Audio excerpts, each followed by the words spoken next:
конце 1911 года, в эпоху нам достопамятную, жил в своем поместье нерадовый Добрый Гаврилович Р. Он славился во всей округе гостеприимством и радушием. Соседи поминутно ездили к нему поесть, попить, поиграть в карте с его женою. А некоторые для того, чтобы поглядеть на дочку их, Марию Гавриловну, стройную, бледную и 17-летнюю девицу. Она считалась богатой невестой, и многие прочили ее за себя или за сыновей. Мария Гавриловна была воспитана на французских романах и, следственно, была влюблена. Предмет избран ею был бедный армейский прапорщик, находившийся в отпуску в своей деревне. Само по себе, разумеется, что молодой человек пылал равную страстью, и что родители его любезно, заметя их взаимную склонность, запретили дочери о нем и думать.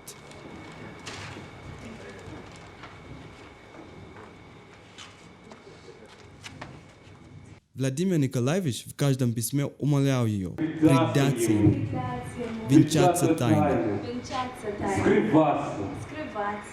скрываться несколько времени, потом броситься к ногам родителей, которые, конечно, будут тронуты, наконец, героическим постоянством и несчастьем любовников, и скажет им непременно: «Дети, придите в наши объятия!» Мария Гавриловна долго колебалась. Множество планов побег было отвергнуто. Наконец, она согласилась. В назначенный день она должна была не ужинать, удалиться в свою комнату под предлогом головной боли. Девушка ее была в заговоре. Обе они должны были выйти в сад через заднее крыльцо, за садом найти готовые сани, садиться в них и ехать за 5 верст от Ненарадова в село Жадрино, прямо в церковь, где уж Владимир должен был их ожидать.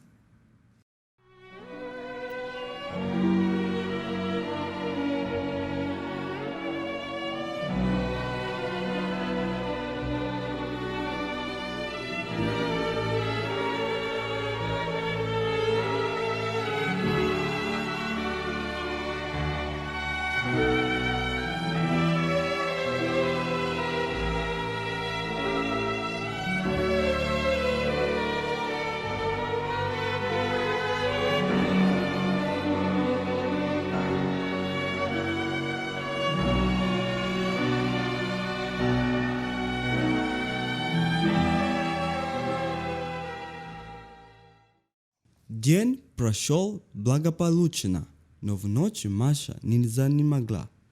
Послали в город за лекарем. Он приехал к вечеру и нашел больную в бреду. Открылась сильная горячка, и бедная больная 2 недели находилась у края гроба.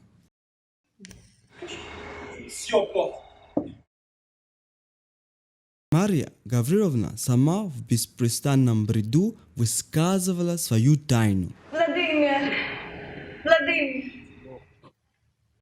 Однако же ее слова были столь несообразны ни с чем, что мать, не отходившая от ее постели, могла понять из них только, что дочь ее была смертельно влюблена во Владимира Николаевича, и что, вероятно, любовь была причиной ее болезни.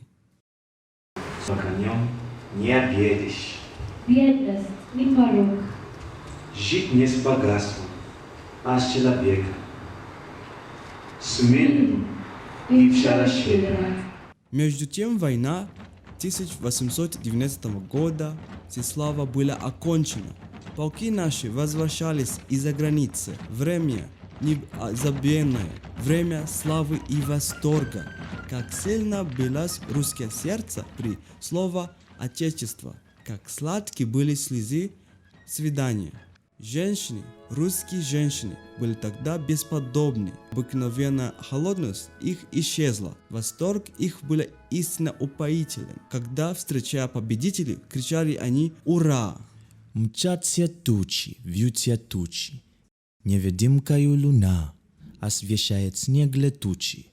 Мутно небо, ночь мутна. Еду в чистом поле. Колокольчик дин-дин-дин. Страшно, страшно поневоле. Средь неведомых равнин. Вьюга злится, вьюга плачет. Кони чуткие храпят. Вот уж он далече скачет. Лишь глаза в мгле горят. Кони снова понеслись. Колокольчик дин-дин-дин. Вижу, духи собрались средь белеющих равнин. Бесконечный, безобразный, в мутной месяца игры закружились безы разные, будто лица в ноябре. Сколько их, куда их гонят, что так халабно поют, домового ли хоронят, ведьму ли замуж выдают. Мчатся тучи, вьются тучи, невидимкою луна освещает снег летучий, мутно небо, ночь мутна.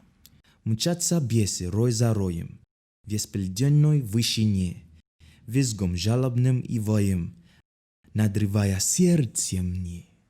Мы уже сказывали, что, несмотря на ее холодность, Мария Гавриловна все по-прежнему окружена была искателями. Но все должны были осупить, когда явился в ее замке раненый гусарский полковник Бурмин с Георгием Петлицы и с интересной бледностью, как говорили тамошние барышни. Ему было около 26 лет.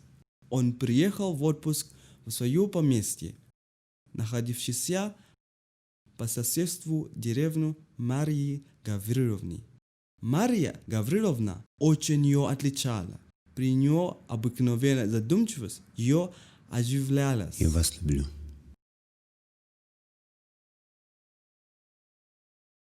Я вас люблю страстно.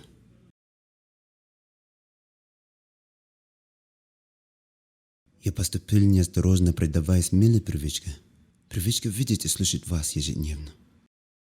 Теперь уже поздно противиться судьбе моей. Воспоминание об вас, ваш милый несравненный образ отныне будет мучением и отрадой жизни моей. Но мне еще остается исполнить тяжелую обязанность. Открыть вам ужасную тайну и поразить между нами непреодолимую преграду. Она всегда существовала. Я никогда не могла быть вашей женой. Знаю, что некогда вы любили. Но смерть — это года сетований, добрая, милая Мария Гавриловна.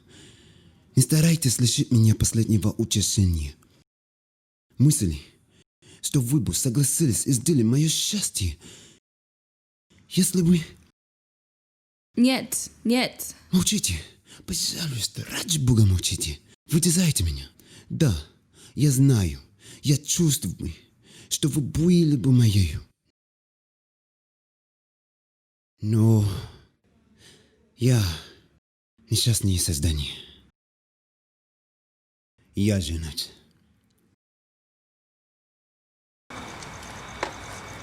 Быстрей!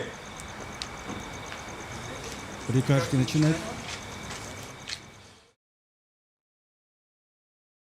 Во имя Отца и Сына и Святого Духа венчается раба Божья Мария рабу Божьему Владимиру. Во имя Отца и Сына и Святого Духа. Аминь. Поцелуйте друг друга.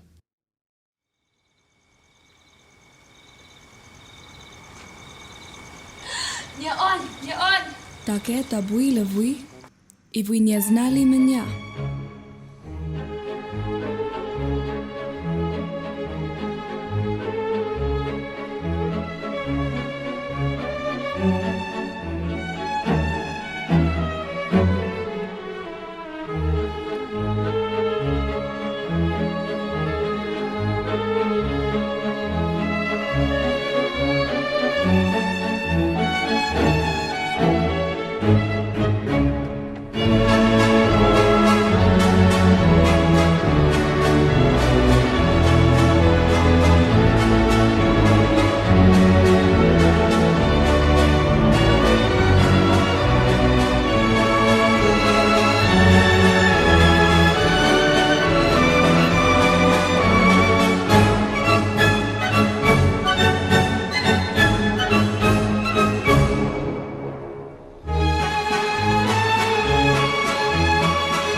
Thank